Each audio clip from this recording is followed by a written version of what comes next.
મિત્રો, શું તમને ખબર છે આપણા પૂર્વજોએ શોધેલા ખાટલાનું વૈજ્ઞાનિક રહસ્ય? શું તમને ખબર છે આપણા આ ખાટલા વિદેશમાં લાખો રૂપિયા વેચાતા થઈ ગયા છે? આજની પેઢીને ઘણીવાર ઊંઘ નથી આવતી, ગરમી લાગે તો એસી નખાવે છે, તો પણ ઊંઘ ઉડી ગયેલી રહે છે.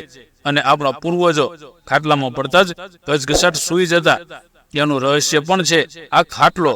દોસ્તો, તમને તો જાણ હશે જ કે આપણા પૂર્વજોએ ખાટલાની શોધ કરી હતી.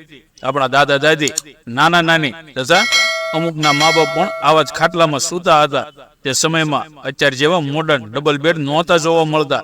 ખાટલાને અન્ય નામથી પણ ઓળખવામાં આવે છે, જેમ કે ખાટ, ચારપાઈ, ખટિયા વગેરે. અલગ અલગ રાજ્યો પ્રમાણે તેને અલગ અલગ નામથી ઓળખવામાં આવે છે. પણ હાલના સમયમાં અમુક લોકોના ઘરે જ ખાટલો જોવા મળે છે.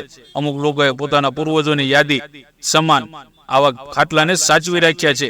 ગામડાના અમુક વિસ્તારોમાં પણ આજે ઘરે ઘરે ખાટલા જોવા મળે છે, જ્યારે શહેરના લોકો આજે આવી જૂની પુરાની વસ્તુઓને ઓલેક્સમાં વેચી દેતા હોય છે. આવો જાણીએ વિદેશમાં કેમ ફેમસ થઈ રહ્યો છે ખાટલો. ખાટલામાં આરામ તો મળે જ છે, સાથે જ ઘણા વૈજ્ઞાનિક કારણો પણ છે જે આપણા શરીરને તંદુરસ્ત રાખે છે અને અનેક રોગોથી પણ બચાવે છે.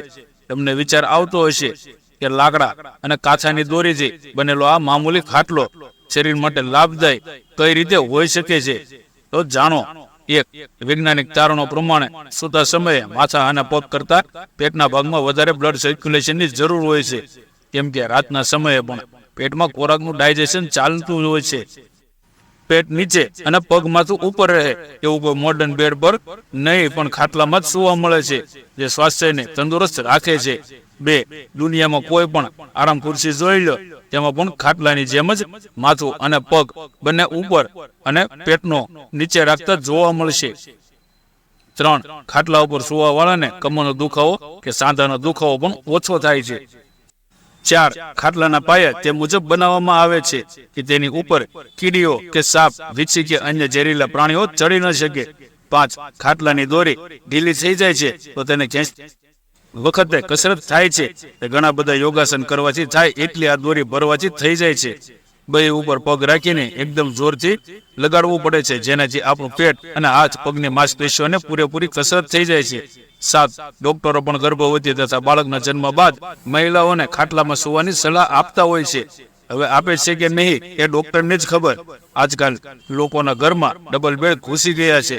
તે બીમારીઓનું કારણ છે, કેમ કે બેડમાં સુવાથી પેટને સારી રીતે લોહી પહોંચતું નથી, જેથી સ્વાસ્થ્ય બગડી શકે છે.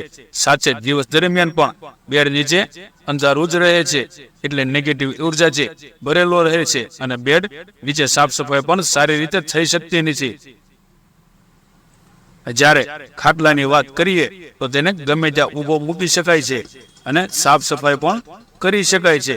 સાથે સૂર્યપ્રકાશથી પણ આસાનીથી આવી શકે છે, જે જીવાણુને મારવા માટેનો સૌથી બેસ્ટ ઉપાય છે. પ્રકાશને લીધે અન્ય જીવાણુઓ પણ દૂર રહે છે.